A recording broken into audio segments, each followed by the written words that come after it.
네, 안녕하세요. 이번 시간에는 컨트롤 8번째 시간으로 베이직 컨트롤 액션에 대해서 이어서 살펴보도록 하겠습니다. 지금까지 살펴봤던 여러 제어기들의 실제적인 예들을 한번 볼 건데, 첫 번째는 유압장치 제어기를 한번 볼 거고, 두 번째는 전기전자 방식의 제어기를 볼 겁니다. 그래서 첫 번째 일단 하이드롤릭 컨트롤러에 대해서 먼저 살펴보겠습니다. 그림을 먼저 좀 그려놨는데요. 이런 유압장치가 하나 있고, 요 위쪽에 작은 실린더가 있고 아래쪽에 큰 실린더가 있고요. 그리고 왼쪽에는 요 링크 구조가 하나 있습니다. 그래서 지금 요 A 지점에서 E라는 변이를 발생을 시켜주면 내가 요 B 지점에 X라는 변이가 생겨나면서 요 실린더들이 밀려나고요. 그러면 요 압력이 가해진 오일이 이제 지날 수 있는 경로가 만들어지죠. 그래서 오일이 이렇게 타고 들어와서 아래쪽 실린더를 밀면 역시 실린더가 밀려나면서 이제 여기 있던 오일들이 밖으로 토출되는 구조로 되어 있습니다. 그래서 이때는 지금 우리가 요 DT라는 시간 동안 작은 미소 시간 동안 오일이 들어와서 밀려나가서 나가는 과정을 생각해 보면 그때 유량을 이제 Q라고 하면 우리가 QDT가 들어온 게 지금 오일의 최적이 이만큼 들어오면 결국은 이 최적이 나가야 되거든요. 그러면 아래쪽 실린더에서 요 밀도랑 단면적을 알면 이제 최적을 구할 수가 있죠. 이렇게요. 그럼 이런 등식이 성립을 하고 그리고 편의상 그 유량 Q는 요 변이 X에 비례한다고 하겠습니다. 그러면 1번식에서 DT를 좌변으로 보내면 Q가 돼서 2번식에서 그대로 이렇게 되죠. 그러면 라플라스 변화를 해보면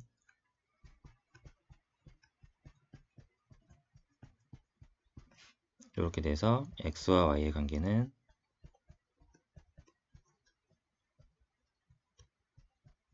네, 이렇게 되고요. 이 부분을 묶어서 K라고 하겠습니다. 그러면 S분의 K 이런 식으로 시스템의 전달함수가 이제 만들어지고 지금 적분기 모양으로 생겼죠. 그래서 우리가 지금 첫 번째 알아본 것은 하이드롤릭 I 제어기가 됩니다. 네, 그래서 지금 X하고 Y의 관계를 알았는데 이제 실제적인 인풋 E와 Y의 관계까지 한번 가보기 위해서 두 번째로 하이드롤릭 P 제어기를 한번 보겠습니다.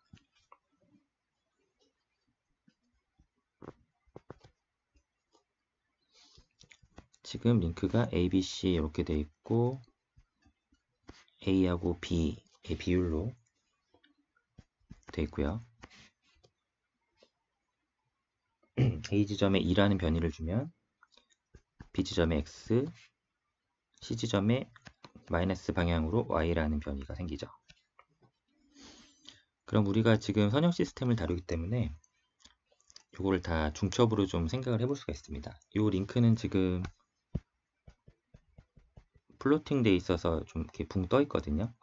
그래서 이제 고정점이 없는데 이거를 선형 중첩으로 생각을 하게 되면 우리가 이런 고정점이 있다고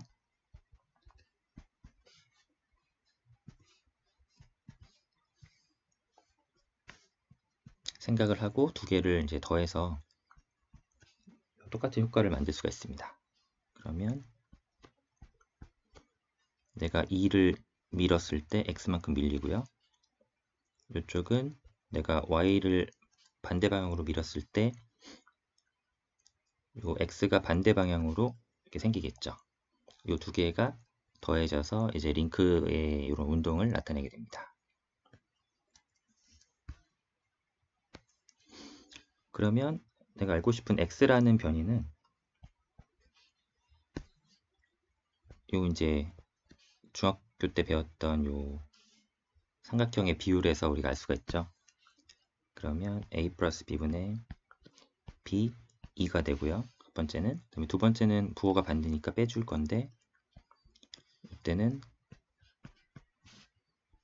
a 플러스 b분의 a y가 되겠죠. 그러면 요 식을 그대로 라플라스 변환을 하면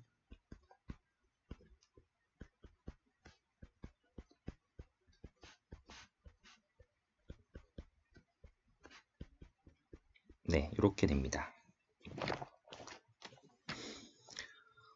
그러면 우리가 요거를 좀 수식적으로 봐도 되지만 블록 입장에서 한번 블록 다이어그램 입장에서 한번 보면 좀 편한데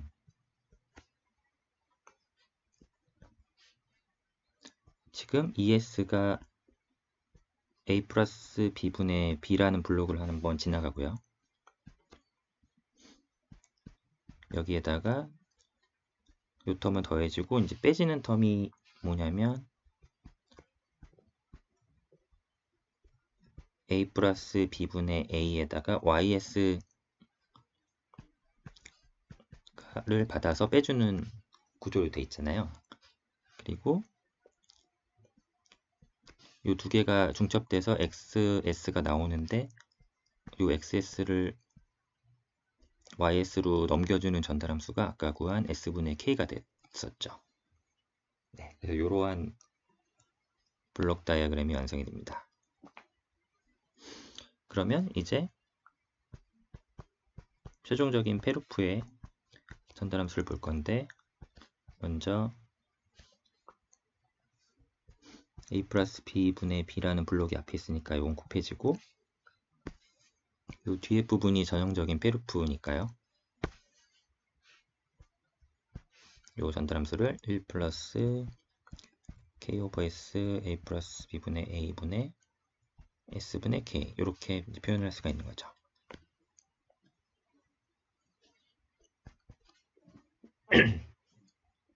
그러면 이제 분모를 좀 정리를 해줘야 되는데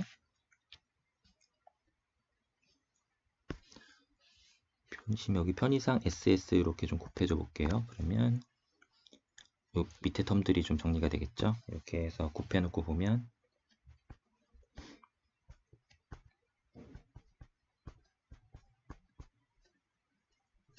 네, 이렇게 정리를 할 수가 있고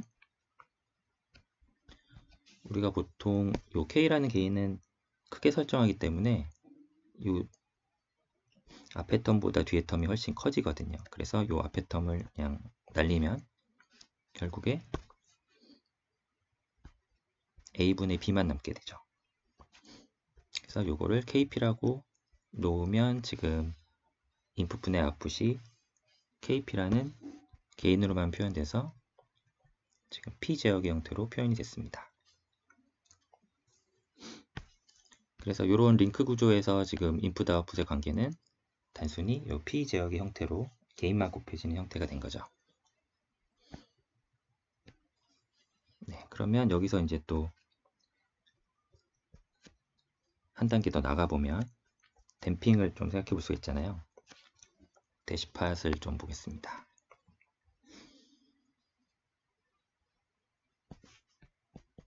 이런 벽에 이런 스프링이 있고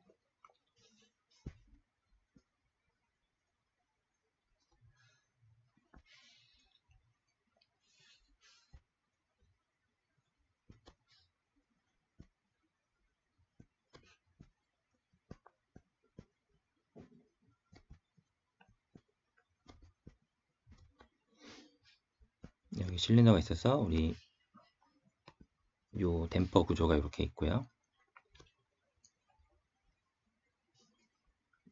요 위쪽에는 이제 오일이 흐를 수 있는 길이 나 있고요.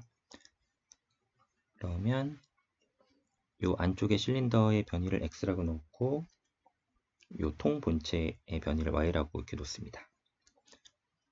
그러면 여기에 이제 양쪽 면에 요 압력이 이렇게 형성이 돼서 내가 이 스프링이 눌리는 힘에 의해서 이 오일들이 이렇게 지나가죠.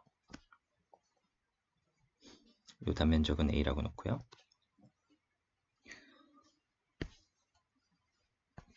그러면 이 시간에 대해서 변이를 보면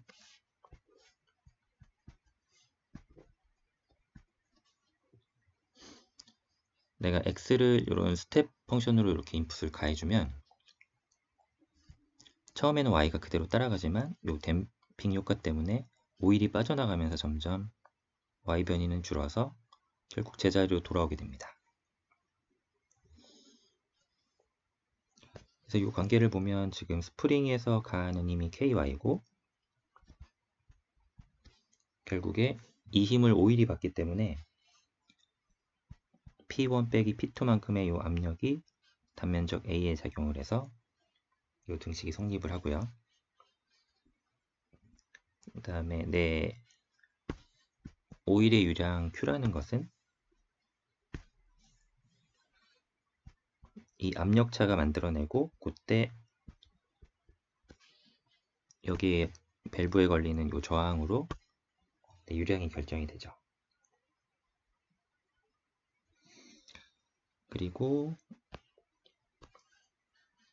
네, DT 시간 동안 들어온 오일만큼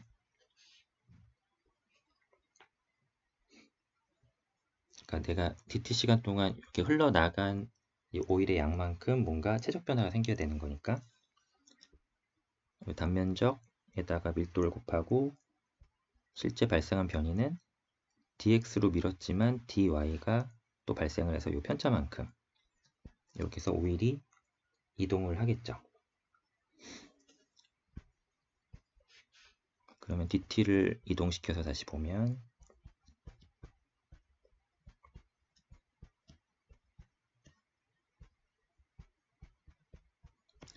이렇게 할 수 있고 Q는 P1-P2 오버 R이니까 P1-P2 R A로 이렇게 되고요. 그리고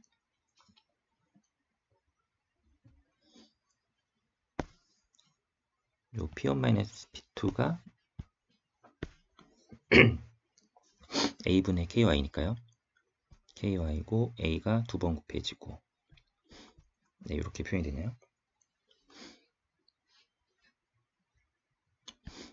그러면 dx 오버 dt는 dy 오버 dt에다가 ky r a제곱 로 이렇게 되고 이제 라플라스 변환을 하면 s xs는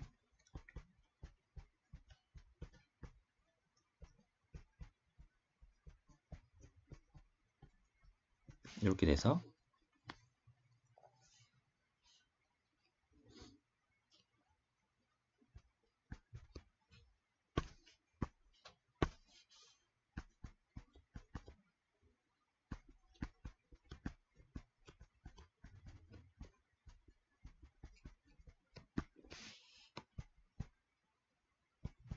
전달 함수를 구해보면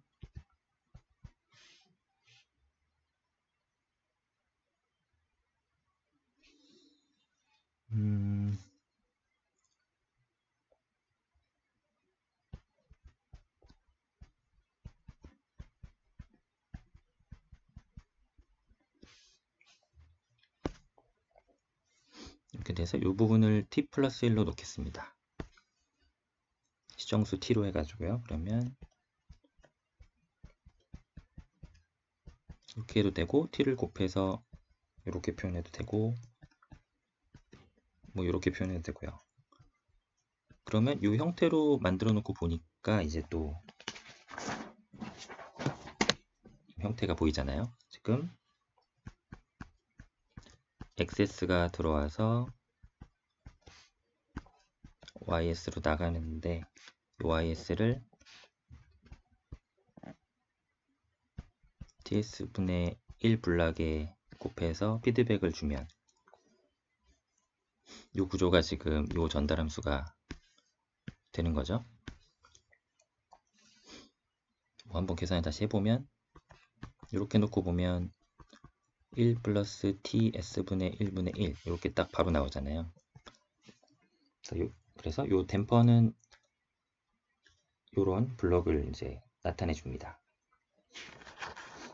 그래서 요 기본 구성 요소를 가지고 아까 그 유압장치에다가 붙여보면 이제 재밌는 제어기들이 만들어지는데,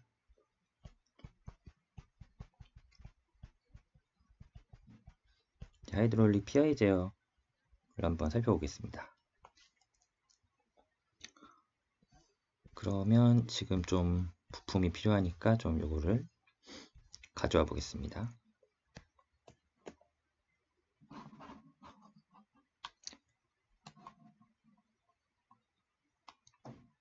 지금 요 부분이 좀 필요하고요. 복사해서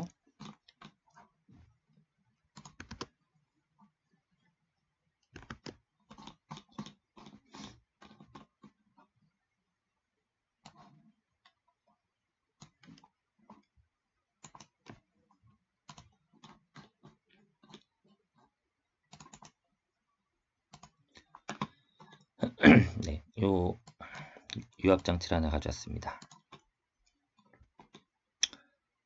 여기다가 댐퍼도 하나 가져와 볼게요.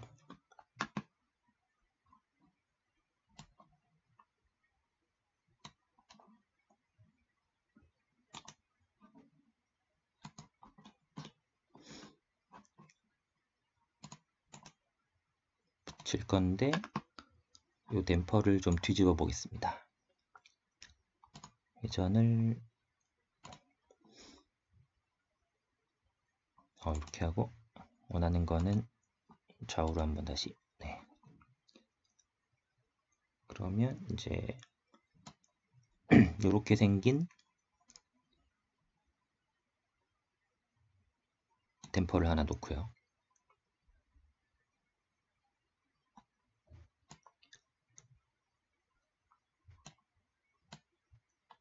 네, 이렇게 됐고, 이제 링크 구조가 있어야겠죠. 보면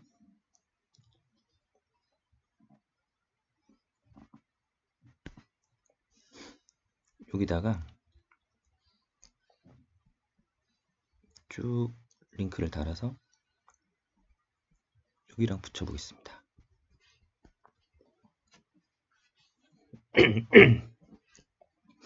여기 A가 되고 B가 되겠죠.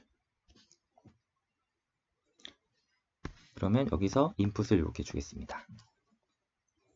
그러면 역시 X가 생겨나고 또 Y 변이가 생기겠죠. 네, 이런 구조를 볼 텐데, 이 구조가 이제 PI 제어기가 되는데, 이제 어떻게 성립을 하는지 한번 보겠습니다.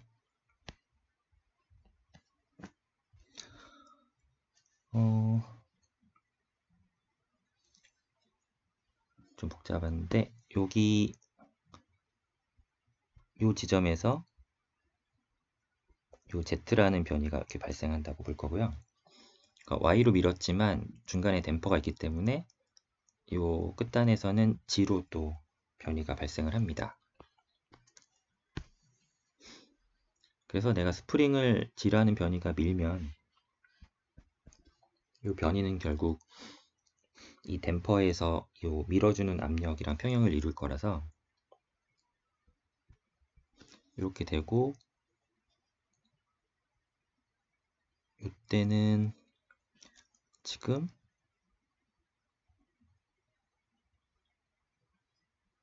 네, P1이 밀리면서 P2로 오는 것까지 갔죠. 그래서 P1이 압력이 높네요. 그래서 이렇게 평형식이 만들어지죠.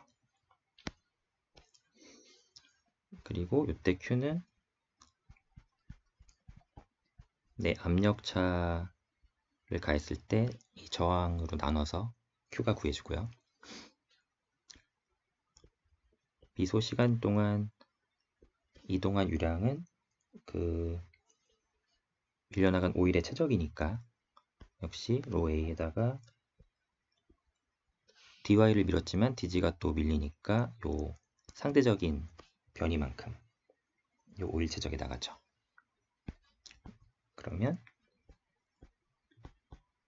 dt를 옮겨보면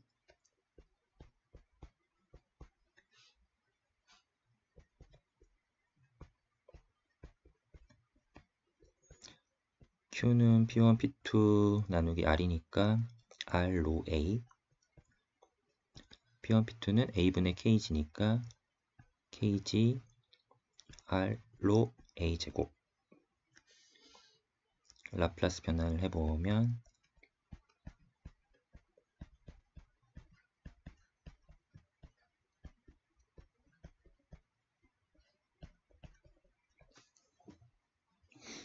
네, 이렇게 돼서 SYS는 GS로 묶으면 S 플러스 KR 로 A 제곱. 그러면 Y에 대한 G의 전달함수는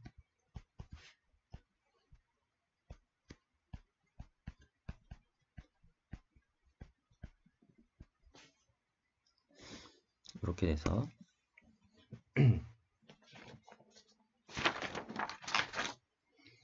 요 아까 봤던 요 T분의 1이 또 나왔죠?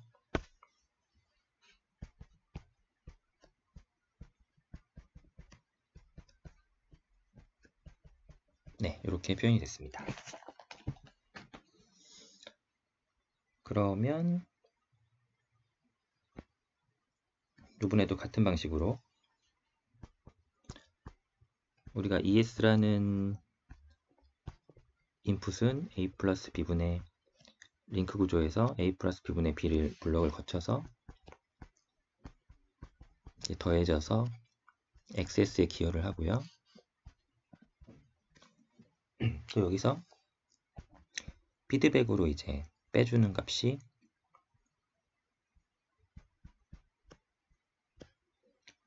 이때 이 값이 뭐냐면 이때 GS가 들어와야 되거든요.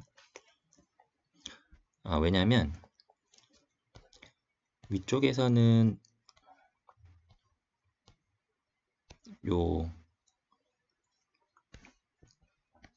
여기 보시면 이 맨 처음에 할 때 우리가 여기는 Y가 바로 와서 링크 구조를 이제 움직였는데 여기는 대시 팟이 이제 오니까 여기 G로 바뀌었잖아요. 그래서 여기가 Y로 피드백 되는 게 아니고 G로 이렇게 피드백이 됩니다. 그런데 우리가 Y와 G의 관계를 알고 있으니까 이 말은 뭐냐면 여기에 블록이 하나 더 거쳐서 YS에서 뽑아져 나온다는 얘기가 되는 거죠.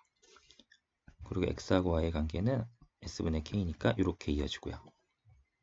그럼 이 블록이 방금 구했던 이 블록이죠. 그래서 이 자리가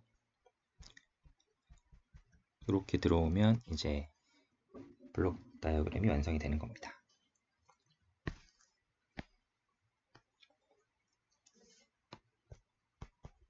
그러면 페르프 전달함수는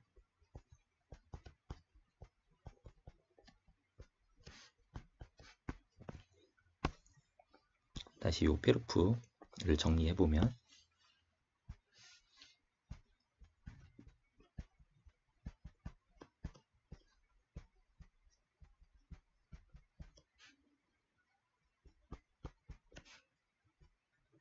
네, 이렇게 되겠죠. 그러면 요식을 이제 정리해 보면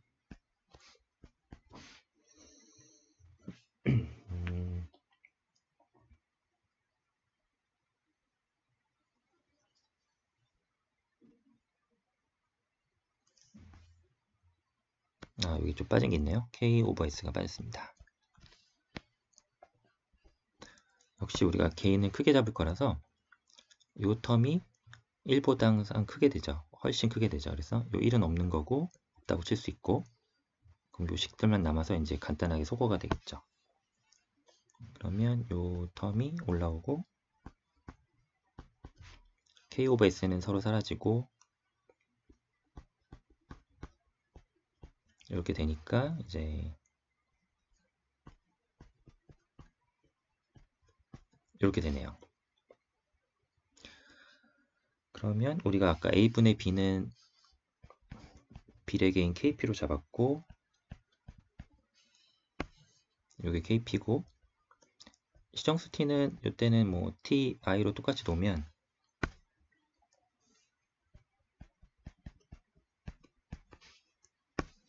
네, 이렇게 되면 pi 제어기 형태가 나왔죠. 그래서 요 유압장치에다가 대시팟까지 달면 우리가 인풋에 대한 아웃풋의 전달함수가 그러니까 인풋에 대한 그 액추에이터의 출력의 전달함수가 pi 제어가 되는 것을 알 수가 있습니다.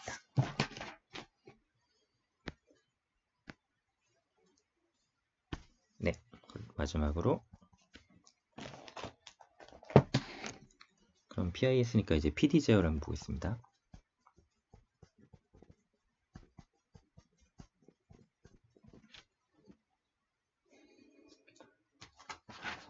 PD 제어는 또 그림을 좀 옮겨오겠습니다.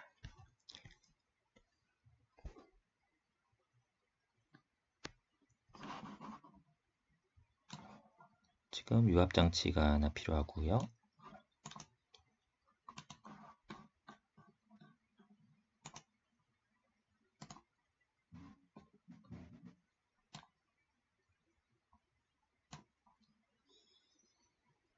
그 다음에 대시팟을 다시 들고 올 건데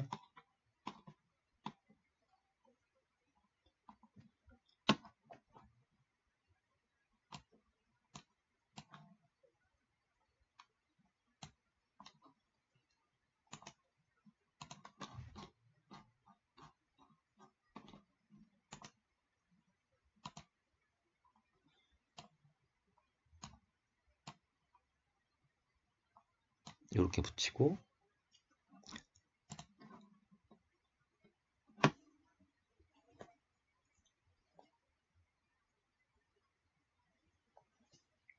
네, 이때는 이제 이 링크를 이렇게 붙여서 연결을 해 보겠습니다.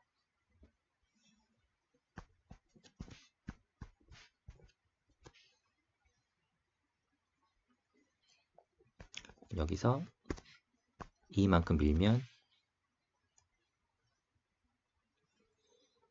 여기는 X만큼 밀리고 여기는 G만큼 또 반대로 밀립니다. 이쪽에는 Y가 밀리고요. 네, 그리고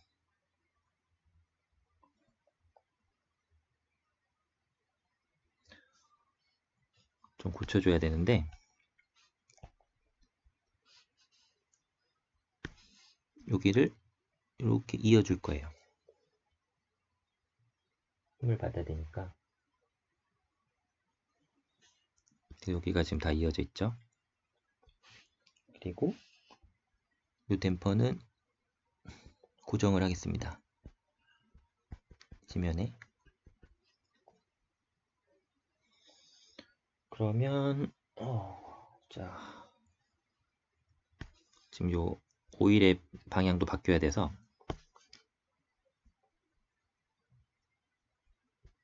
요번에는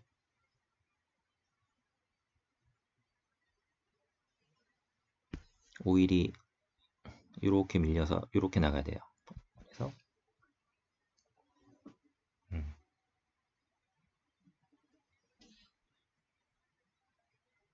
P1, P2 이렇게 해서 나가는 걸로 바꾸겠습니다. 그러면 지금 Y가 밀어서 네, 여기도 고정이 되어 있고 Y가 밀면 이 스프링이 밀리고 스프링이 이 실린더를 밀면 이 압력이 형성되면서 오일이 이렇게 돌아 나가고 링크치를 미는 이 구조까지 됐죠. 이 상태에서 이제 식을 한번 똑같은 과정으로 한번 세워보겠습니다. 그러면 이번에는 이 스프링이 Y의 변이를 받는데 G만큼 밀리니까 상대적으로 Y-G만큼의 변이로 스프링이 압축이 되면서 힘을 받을 거고 이 힘이 그대로 오일하고 평형을 이루면서 이런 형태로 식이 하나 만들어지고요. 오일의 유량은 요 압력차를 밸브의 저항이 받아서 형성되고, dt 동안 이동한 오일은 그 최적이 이때는 지금 댐퍼가 고정되어 있고 G만큼 밀리면서 P1이 형성되면서 이렇게 P1-P2의 압력으로 나가니까 일단 이 변이만 놓고 보면 요 DG만 생각해 주면 되죠. 오일 유량 계산할 때.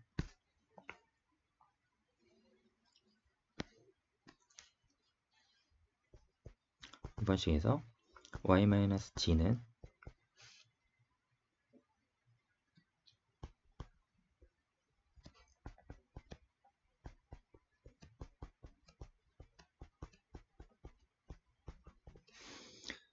P1-P2는 QR이죠.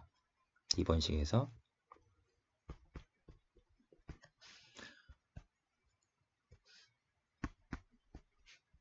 3번식을 다시 보면 Q는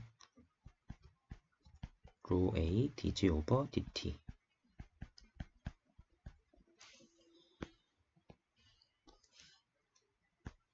5번식을 4번식에 넣어주겠습니다.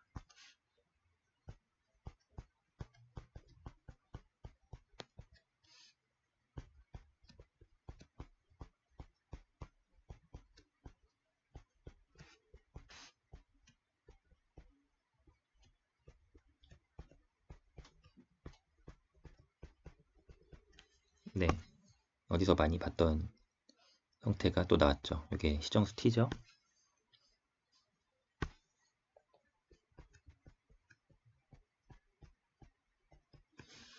라플라스 변환을 하면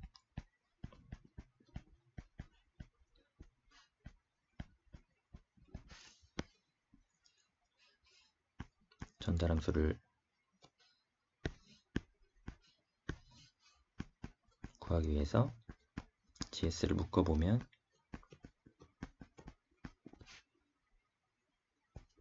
따라서 전달함수는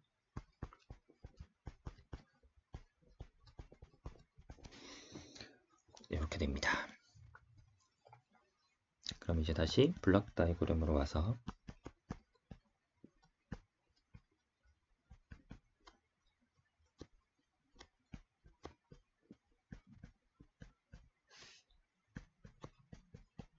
XS가 나가는데 피드백 되는 것이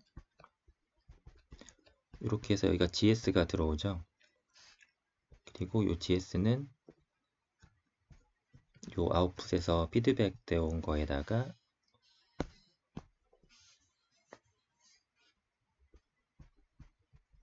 이 블락을 곱해서 오고요.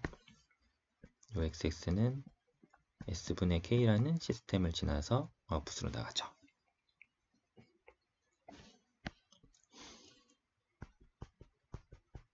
그러면 페로프 전달함수는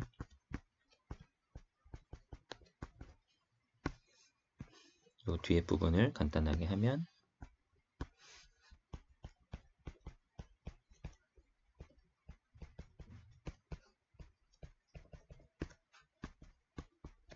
이렇게 되고요. 개인을 크게 설정하기 때문에 이 값은 1보다 커져서 이 1은 있으나 마나한 없는 값으로 지급을 했을 때 그럼 이 k 오버 s는 지워지고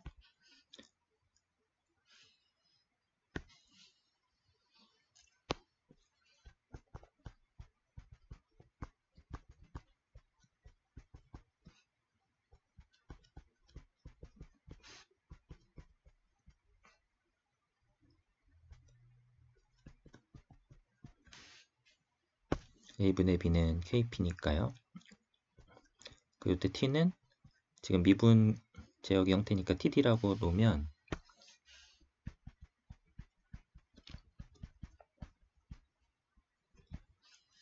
네, 이렇게 돼서 PD 제어가 됩니다. 그래서 이러한 구성으로 유압 제어기를 꾸미면 이제 PD 제어가 되는 것을 살펴봤습니다.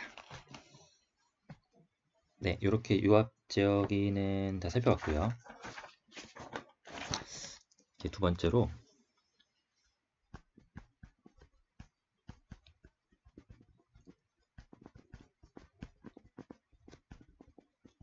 일렉트로닉 컨트롤러를 한번 살펴보겠습니다.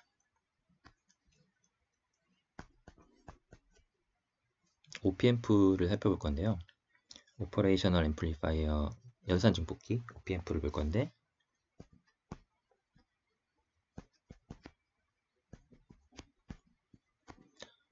연산 증폭기라고 하는 것의 사용 목적은 이제 미약한 신호를 증폭해서 실제 회로에서 쓸 수 있게 이제 만드는 건데, 이런 두 개의 인풋이 있을 때 아웃풋은 이 인풋의 편차에다가 게인을 곱해서 이렇게 증폭을 해주고, 이때 게인은 1보다 큰 엄청 큰 값이 됩니다. 그래서 이 자체로는 게인이 너무 커서 이 자체로 쓰진 않고, 여기 이제 피드백 루프를 적절히 걸어서 이제 요거를 이제 우리 실정에 맞게 좀 원하는 값으로 좀 이렇게 변환을 해주죠. 그래서 크게 두 종류가 있는데,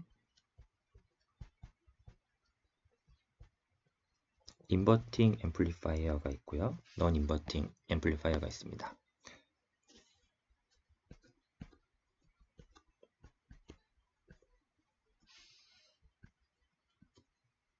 그래서 요 마이너스 입력 단자에다가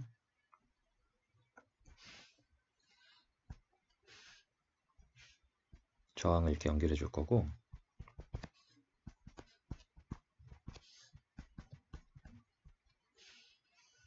R1, R2 이렇게 연결해 줄 거고요. 플러스 단자는 그라운드에 연결을 하고요. 그러면 요 OP앰프 목적 자체가 전압 신호를 내가 증폭을 하는 거라서, 요 전류는 거의 0입니다. 그러니까 전류는 안 들어가고 전압만 이제 뻥튀기 해줄 거라서, 여기를 E 프라임이라고 놓으면 이 지점은 E 프라임은 그냥 전압이 0이 되고요. 전위가. 그래서 요 전류 I1이 이렇게 흐르면 요 전류는 그대로 I2로 빠져나가서 I2가 I1이랑 같아지는 이 형태가 되죠.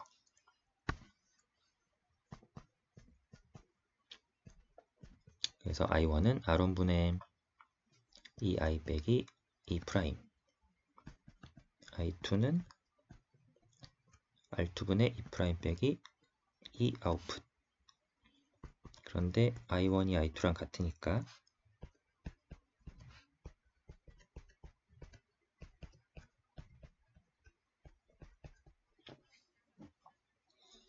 이 식이 성립하고, 그러니까 인풋의 임피던스가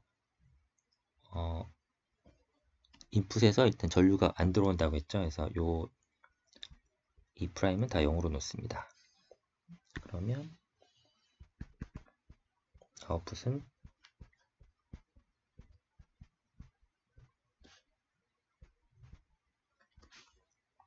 그래서 아웃풋에 걸리는 전압이 지금 인풋 전압에다가 증폭을 해서 부호를 마이너스를 붙였죠. 그래서 인버팅 앰플리파이어가 됩니다.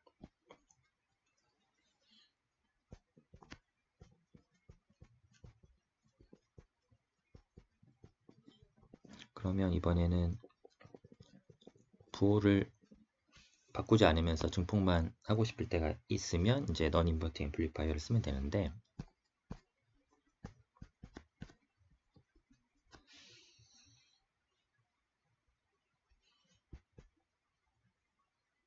그러면 이제 마이너스 단자가 저항을 거쳐서 그라운드로 가고,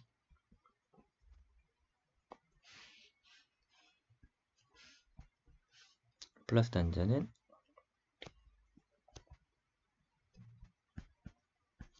그라운드와 사이에서 인풋 전압을 이렇게 형성하고요.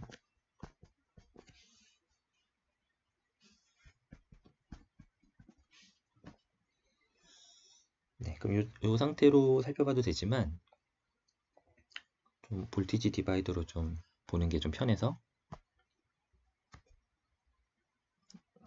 요 연산지폭기를 뒤집어 보면 지금 플러스가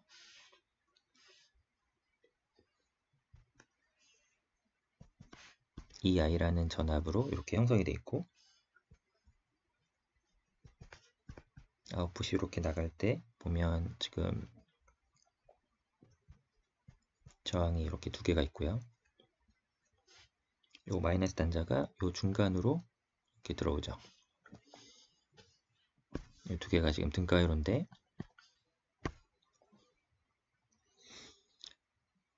그러면 여기서 그냥 볼테이지 디바이더로 그냥 요 저항의 비로 볼테이지를 나눠 간다고 생각하면 편하니까,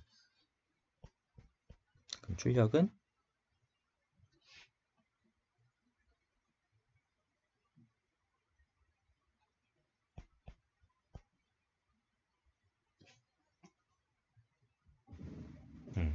플러스에는 지금 EI가 걸리고, 요 마이너스 단자는 R1 플러스 R2분의 R1에 해당하는 아웃풋에다가 요 B만큼의 전압이 걸리니까 이렇게 빼줘서 증폭을 하면 되죠.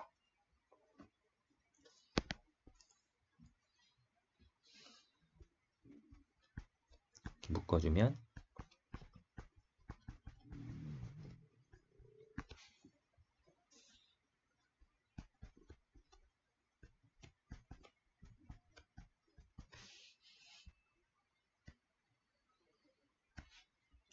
이 상태에서 K로 좀 나눠주겠습니다. 뭔가 좀 소거를 하기 위해서.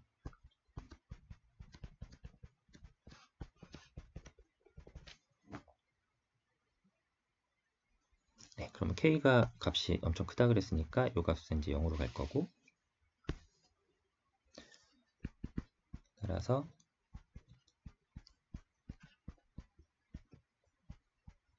이렇게 부호가 바뀌지 않으면서 증폭이 됐습니다.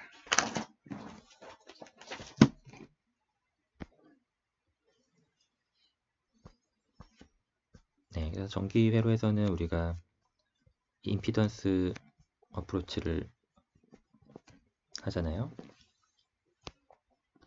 그래서 이제 다 아시겠지만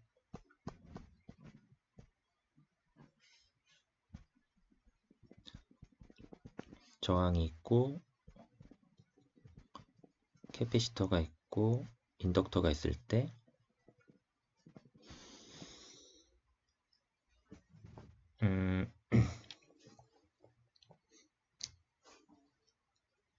사실 저항은 내가 이러한 어떤 말 그대로 내 전류가 흐를 때 전이차가 걸렸을 때 뭔가 저항이 작용을 해서 그거를 깎아먹는 역할을 하는 거고, 반해서 이제 캐패시터랑 인덕터는 내가 이 주파수에 따라서 내가 이 에너지를 가졌다가 분출했다가 이거를 막 반복하잖아요. 그래서 이 두 개를 같이 분석하려면 타임 도메인에서 바로 같이 분석이 안 돼서 요거를 이제 S 도메인으로 넘기면 이렇게 표현이 되는 거고, 내가 주파수 도메인으로 넘기면 이제 이렇게 취급을 하죠. 그래서 이런 것들은 이제 우리가 임피던스로 처리를 해서 사용하게 되는데,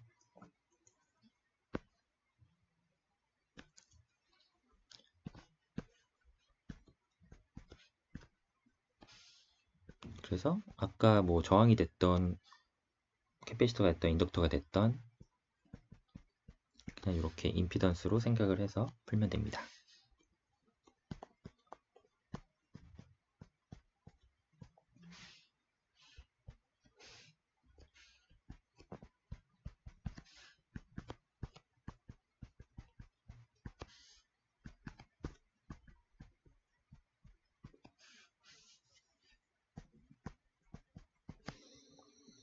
네, 그러면 이게 지금 인버팅 앰플리파이어를 그대로 임피던스로 쓴 거라서 전달 함수는 이렇게 인버팅된 임피던스의 B로 표현이 되겠죠. 네, 이 관계를 계속 쓰겠습니다.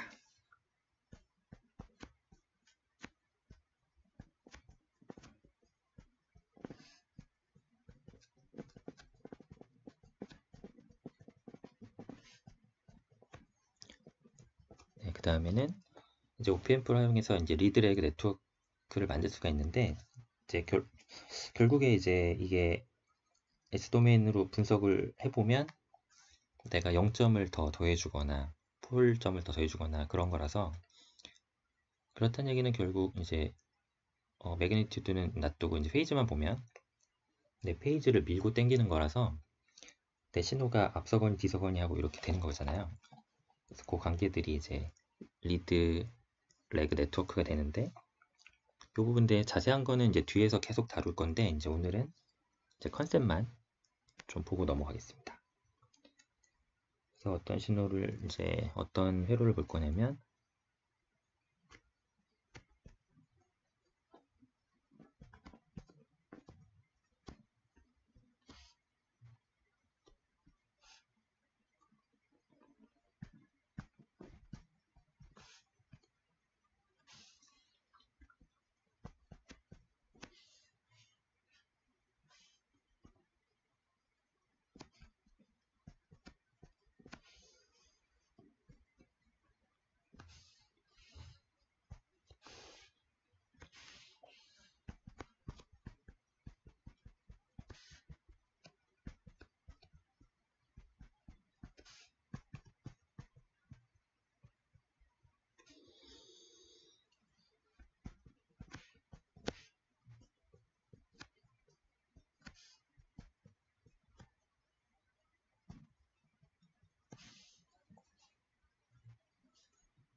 네, 이런 이제 신호를 볼 거고, 여기를 묶어서 임피던스 G1, 여기를 묶어서 임피던스 G2 이렇게 놓고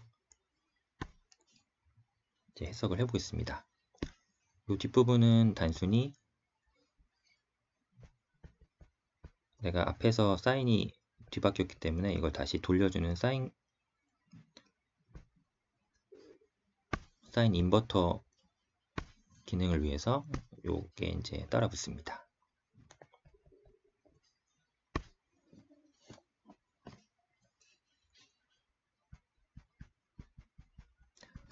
그러면 인풋 분의 아웃풋을 하기 전에 인풋 분의 요 중간에 회로에까지 가는 요 전달함수를 볼게요. 그러면 요거는 인버팅 앰플리파이어니까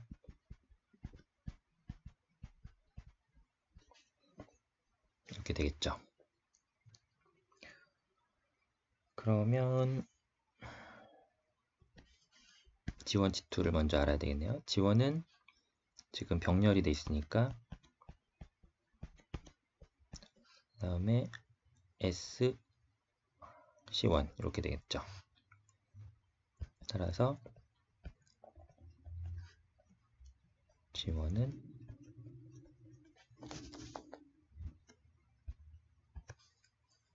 네, 이렇게 되겠습니다. 그 다음에 G2도 똑같이 병렬 연결이니까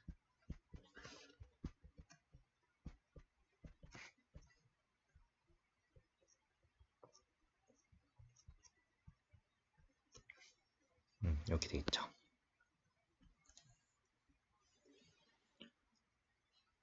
그러면 이 값은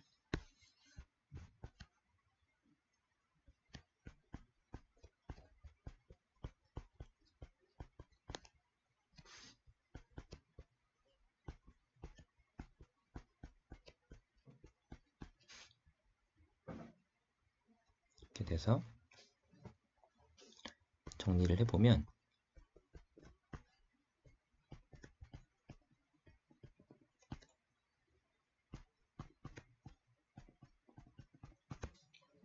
네, 이렇게 됩니다. 그리고 이제 아웃풋까지 가는 거는 단순히 이렇게 인버팅 앰플리파이어로 표현이 되죠. 그러면 이 두 개를 곱해서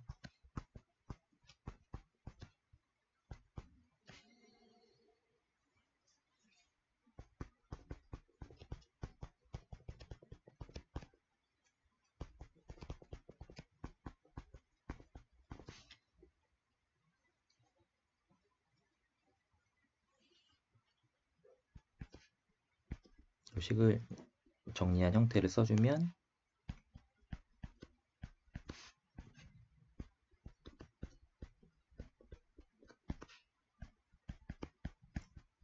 이렇게 됩니다. 그럼 여기를 KC라고 하고 여기 시정수를 T, 여기 시정수를 알파 T라고 놓으면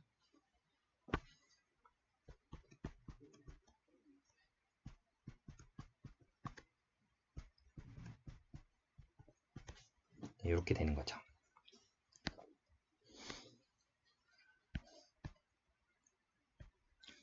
그래서 S도메인에서 보면 마이너스 T분의 1에 이제 0점이 이렇게 있고 극점이 여기 있을 수도 있고 여기 있을 수도 있는데 이제 알파가 1보다 작으면 이제 왼쪽에 올 거고 알파가 1보다 크면 오른쪽에 있겠죠. 그래서 이제 요거는 뒤에서 계속 나올 텐데 0점과 극점의 그 위치를 가지고 내 시스템의 이 반응 특성을 디자인할 수가 있거든요. 그런 부분에서 그런 자유도가 있습니다. 네, 이렇게 한번 요 신호 요 회로에 대해서 이렇게 전달함수까지 한번 살펴봤고 요 제로와 극점의 이제 분포에 대해서 한번 살펴봤습니다. 네, 이 정도로 하고요. 이제 마지막으로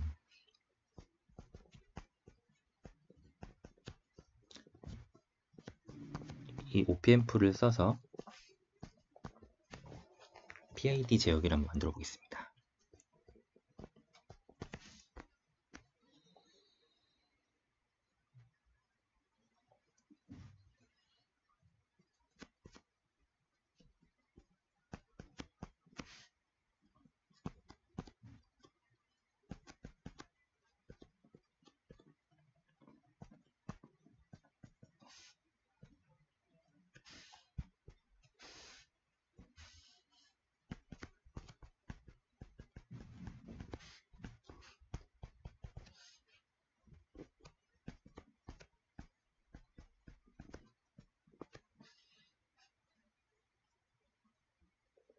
이번에는 직렬로 이렇게 연결하고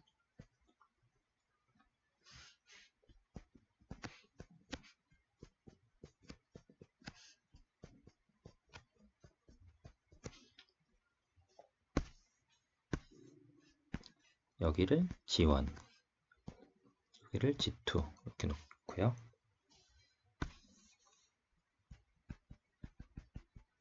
EI분의 ES는 인버팅 OPM프로 이렇게 표현이 되고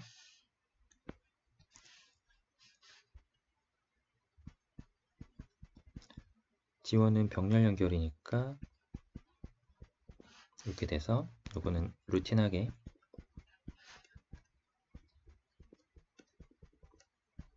이렇게 표현이 되고 G2는 이제 직렬 연결이니까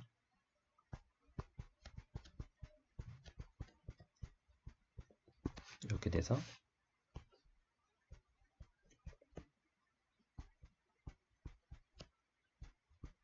이렇게 표현이 됩니다.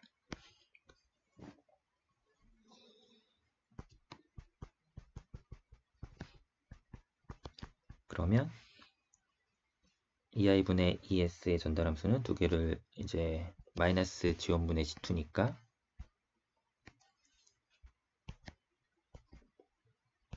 두 개를 곱해서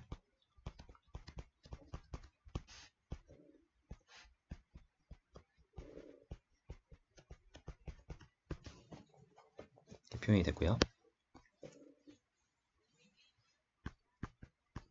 그 다음에 ES에서 아웃단까지 가는 거는 단순히 인버팅 회로로 이렇게 됩니다. 그래서 인풋에서 아웃풋 가는 전달함수는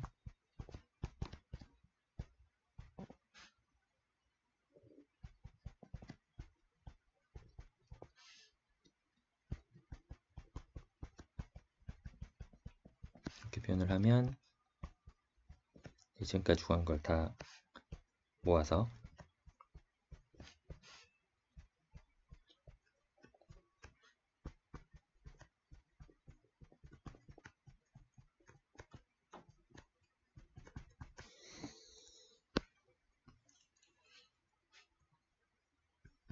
돼서 좀 정리를 해보면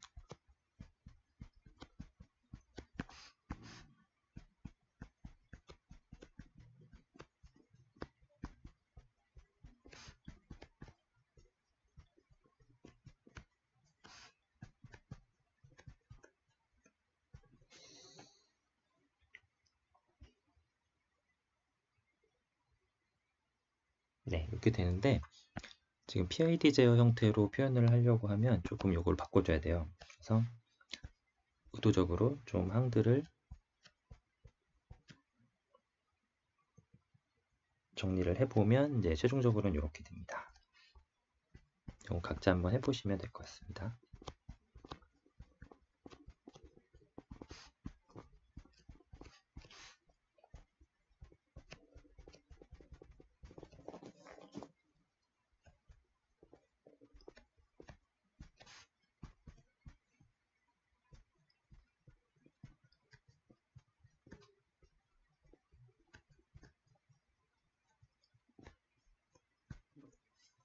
네, 그러면 여기를 KP 개인으로 놓고 이 부분을 TI, 이 부분을 TD 이렇게 놓으면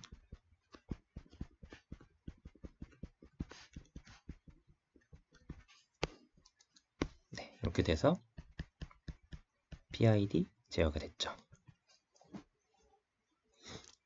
네, 이런 식으로 우리가 뭐 하이드롤릭 시스템이 됐던 일렉트로닉 시스템이 됐던 이런 유압 장치를 꾸미거나 어떤 전기 전자적인 회로를 꾸미거나 결국은 이런 전달함수를 정리해 보면 뭐 같은 원리로 지금 뭐 PI 제어, PD 제어, PID 제어 이렇게 만들어지는 거죠.